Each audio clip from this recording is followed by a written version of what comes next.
Showtime Shawn Porter gives an update on the upcoming fight between himself and Errol Spence Jr. and many, many more other things he discussed. Stay tuned. Coming up next. Hey, this is Cassie, and you're watching Blue Blood Sports TV. Shout out to Blue Blood Sports TV. You're watching Blue Blood Sports TV. Shout outs to Blue Blood Sports TV. You're watching Blue Blood Sports TV. Hola, habla Cindy, está viendo Deportes TV.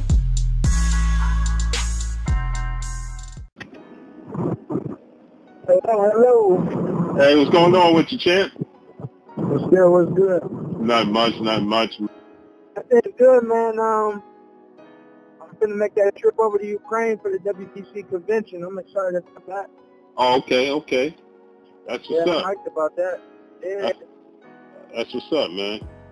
So Kind of like how my journey began with the WBC. right, They had a convention here in Vegas, right. and after going to the convention, I was like, I gotta have that. So it's kind of like, for me, this convention is a big deal for me personally, because when I attended the convention, I wasn't a WBC champion, and that convention made me want to become a WBC champion. So this time around, actually going as a champion is awesome. Right. I hear you, man. And congratulations on winning the WBC title, man. Thank you, man. Thank you. Sorry it took us so long to connect on that. Yeah, so I want to hit you up, man, because, it's a lot of rumors. It's a lot of, they're swirling around, and a lot of questions the fans want to know and all of that type of stuff. So I said, let me reach out to the champ, and so maybe we can clarify a few things. What you think about that? You asked a question, I'll let you know if I answer. How about that? Cool. All right, now everybody wants to know where when Errol got in the ring after the fight was over, and you won the title, and you said this is the easiest fight to make in the division right now. And then once you went to the back, you said that once everything was over and you got to the press conference, you said that you didn't want to say this in the ring, but politics get involved, and it's a possibility that you and Errol may not fight. It won't be your fault, it won't be his fault. Would you just clarify that? Because a lot of fans feel like what happened between walking to the ring and coming out through the back, what took place in the back. A lot of people were speculating, did the WBC approach you, about mandatories? Could you just clarify what took place with that? Well, you paraphrased a little bit, but you did a good job with it. I don't know if I used the word politics. I probably used the word business. Right. Because for me, that seems to be what always takes place.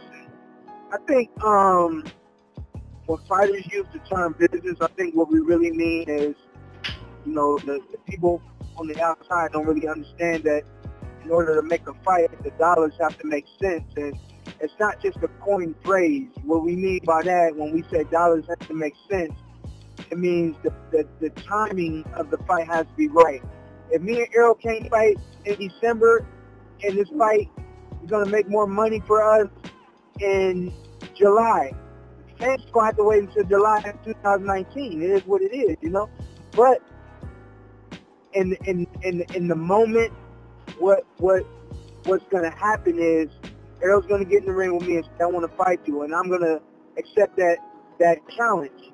But it's up to the business, a.k.a. everything, all of the economical and financial perspectives to come to order and take place in order for the fight with Errol and I to happen. So from the standpoint of Errol saying, I want to fight Shawn Porter next, and Shawn Porter saying, yeah, I think that this fight with Errol Spence makes sense, and I think it's the next fight for me. So it's up to for our management and our advisors to say, yeah, this is the right fight at the right time. This is when it's going to happen. So right now I can't tell you exactly when, but I know this fight is very, very close to happening. I don't know exactly when yet, but we're getting closer to Shawn Porter. Okay. Now, because a lot of rumors are swirling, especially as of yesterday. The WBC came out. Well, I won't say the WBC, but Jesse Vargas came out and said that his fight with Thomas Delorme is going to be eliminator to be the mandatory for your belt, for the WBC belt, and then people start speculating that you're going to fight Jesse Vargas opposed to fighting Errol Spence. Could you just clarify that? Yeah, I saw that a couple of days ago, and I don't know who has spoken to him or who he has spoken to, but I know that the winner of Thomas Delorme and Jesse Vargas was never mentioned to me as being a mandatory bout for me. The winner of that fight was never presented to me to be next mandatory. Yeah, I said the fight. No one ever come to me. I'm sorry. I don't know who Jesse has spoken to or who has spoken to Jesse, but the winner of Thomas Delorme and Jesse Vargas was never mentioned to me at all to be a mandatory fight for me. That's never even been a fight that I was considering looking at because I didn't think either of those guys were in line for me to fight. I'm looking to unified titles. I'm looking for big fights. Right now, we know that myself and Errol Spence is a big fight. Myself and even a match with Danny Garcia is a big fight. Honestly, we still got Keith Thurman.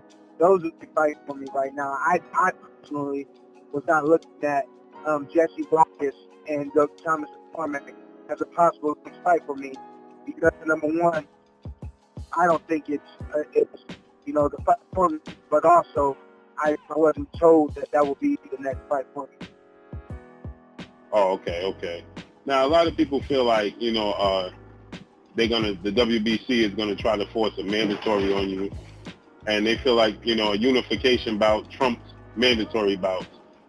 And what they want to know if Shawn Porter will put his foot down and say, listen, I'm fighting Errol Spence next, opposed to fighting the mandatory for unification. I'm going the unification route over the mandatory route. Is that something that you would look for to do? I still don't know what my mandatory would be, but I would personally rather fight Errol Spence. That is what I'm going to start to campaign for, and the fight that I'm going to try to make happen. And I think that it makes sense for me. Obviously, it makes sense for all the fight fans. So, but that's why my dad always say, this is why you're better. You think like a fighter, you think like a manager. And he understands the business side and understands what needs to happen. So right now I'm not sure of mandatories, but for me it's mandatory for me to fight Errol Spence next. Okay. So now let me ask you, Champ, how you feel about the WBC saying that, even though we know Keith Thurman, you and Danny fought for the vacant WBC title, but you earned it at this point in time, beating Danny Garcia. It wasn't, nothing was given to you. You earned it, right? So how do you feel with the WBC saying that, when Keith is ready, he could jump to the front of the line? I mean, we saw when you wanted the rematch with him, he was saying that, he was taking his time, he pick and choose. How do you feel about them saying that whenever he's ready, he could jump to the front of the line? You know what? For me, it's kind of a double-edged sword because I don't think he should be put in that position. I think he was playing with these belts, and I think while he was playing with these belts, he got into some. He got injured. He got hurt. Also was taking care of some personal business, and I think that he was playing too long. And I think for that reason alone, he shouldn't be able to get just put in front of the line. Well, side of that, like I said, it's a double-edged sword because I do want that rematch. I do feel like I beat him the first time, and I do feel like I'm one of the few out there that can beat him. So, right. It's kind of a double-edged sword for me, but I really don't. I don't think it's justifiable for him to be put in the front of the line. A lot of ways you can look at that and think about it too, because he did let the belt go because of the reasons of him not being able to get in the ring and perform. So it's a lot of different ways you can look at it, but no, I don't think it's fair that he should just be bumped up to the front of the line. I think he needs to have some fights and at least anything prove he's the Keith Thurman that was last seen in the ring. That at least. Right. Now let me ask you this. I did a couple of videos and I've seen a lot of people asking me, well, how come Shawn Porter's not looking to fight Terrence Crawford, right? And we've seen that Errol Spence, after your fight with Danny Garcia, Errol Spence, he went up and he discussed Terrence Crawford, and he said that his resume, he poked holes in his resume, so to speak. And we saw Terrence Crawford clap back at him, and Terrence Crawford was saying, "We'll see when we fight." Where does Shawn Porter stand in a fight with? Where do you see yourself taking on a fight with Terrence Crawford? Is that something after Errol Spence or whenever it happens? That fight is going to happen whenever it happens. You don't hear me talking about Terrence Crawford or wanting to fight him or anything like that, for the simple fact that I've never really saw myself fighting him. He's a good friend of mine, and I really do like what he does in the ring. If by chance we get lined up against each other, nothing business. But until that time, man, I really do, appreciate my friendship with him. So I do, as far as boxing goes, put my friendship ahead of the business. But trust and believe, man, if Bob Arum and PBC, they put that fight together, make it happen, fireworks as always when I'm in the ring. But until that time, you'll never hear me saying anything crazy or whacked out about Terrence, because I respect him and I really do appreciate what he does inside the ring, and I appreciate our friendship outside the ring. Now, speaking of which, now we heard. Now you just said that you and Terrence are friends. So, how do you feel about Errol saying that he hasn't fought anybody and his whole career is a smokescreen created by Bob Arum? How do you feel about that? Now, listen. Every fighter can talk about what other fighters did and didn't do, and criticize who fighters have fought and haven't fought.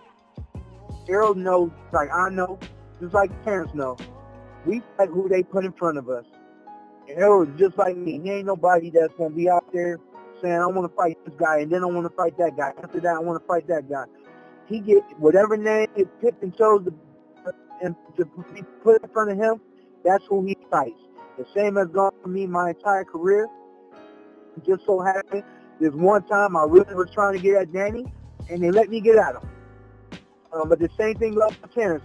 Last time I was with Terrence, we went and played basketball at 25 minutes, and I said, man, when are you moving up to 147? He said, I'm ready to move up now, but they still want me to fight 140. And at that particular time, he had 2 more fights at 140. It wasn't his choice to stay at 140. He got to do what they want him to do. Why? Because he wants to make money. He wants to have a great career, and he's listening to the people that's leading his career. So for anybody to criticize another fighter and say who he has or hasn't fought, it to me is kind of stupid. Even with Danny, I jumped on the bandwagon calling him a cherry picker. Why did I do that? Because I knew it was going to itch him and make him say some things to make the fight happen. I don't really consider that dude to be a cherry picker, because I know a lot of times that dude was fighting guys that they chose for him to fight.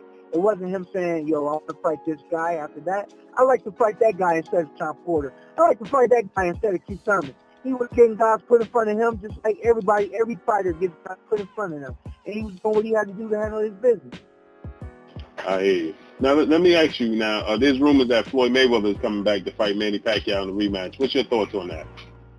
I see that. I can't believe it. I think it's going to happen. And from what I know, I think it's going to happen in Japan. I think Japanese will pay the money that people over here wouldn't put their shit in.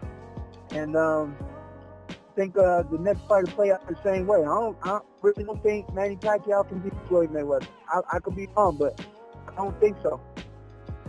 What's your thoughts on Floyd Mayweather not fighting one of the young hungry lions like yourself, Keith Thurman, Errol Spence, even a Kell Brook or Danny Garcia? What's your thoughts on that, man? It seems because a lot of people is saying, oh, he's just coming back to grab money, and Manny Pacquiao have tax issues, not to get in their personal business. But a lot of people are saying that, that he's just coming back a money grab. He's not going to fight a young, hungry lion. So what's your thoughts on that, man? Yeah, I don't think he will fight me. But I guess it's a part of boxing, I guess. I guess those old heads that still want to do it, they have put themselves in positions to be icons and legends of the sport, so they have what it takes to command a whole lot of money, even when they're not fighting somebody that people think they should be fighting, you know. So I think it's interesting that he's coming back. I didn't think he was ever coming back to boxing. You know, he kept saying to himself, I'll fight again, but not in a square ring. So from that basis, I am surprised to see him coming back to have another fight. But if it ain't Manny, I don't think it's nobody for him out there to fight. These young lions out here, myself, Errol Spence, Terrence Crawford, Danny Garcia, Steve Thurman, I think you know, it'll be a long night for Mayweather, and definitely not the night he's used to having. Right. Now let me ask you one more thing, right? We saw that you was asking Keith Thurman, when is he coming back? Everybody's been asking Keith Thurman, when is he coming back? And now we've seen recently Keith Thurman actually calling out Conor McGregor instead of calling you out or saying that he's healthy to fight you or Danny Garcia or even Errol Spence, but he's saying that he's willing to fight Conor McGregor next. What's your thoughts on that? I didn't see that, but you know, sometimes it's a publicity stunt, you know. So he's been quiet for a long time, and I think he would seriously get in the ring with McGregor if it's for a lot of money. But outside of that, I think he knows better than to get in the ring with an MMA guy. I think he knows he belongs in the ring with the greats of now, like myself and, you know, the other guys up there, and, you know, Danny and, you know, Terrence now. Right. Now I've seen Kell Brooks said that he's gonna make his way back to 147 for a fight with Amir Khan. You think he's gonna stick around 147? And if he do, would you want to reap that rematch? I thought he was moving up to 54. Supposedly he's coming back at 47. Maybe he's locked and loaded and ready to make that weight in a healthy way. I think I'm a little bit further past that fight now, that rematch. You know, if by chance they presented to me, I guess I could take a look at the logistics, but I think I'm past that fight now. Oh, okay. All right, champ. So that's all I got for you, man. Just you clarified everything. You know, you touched on everything, man. Congratulations on winning a WBC title. You know, and we look to see you. We look forward to seeing you in the ring soon, man. I appreciate you, man. I'm not sure when I'll see you next, man, but I'm looking forward to it. Absolutely, man. I'll be at the Wilder fight. You going to the Wilder fight? I heard it got announced at in LA. Yeah, December 1st at the Staples Center. So I'll be out there all week. I should be there. All right. So I'll catch up with you then. All right, now. All right. Yes, sir. Appreciate you. Yes, sir. All right. Blue Blood Sport TV.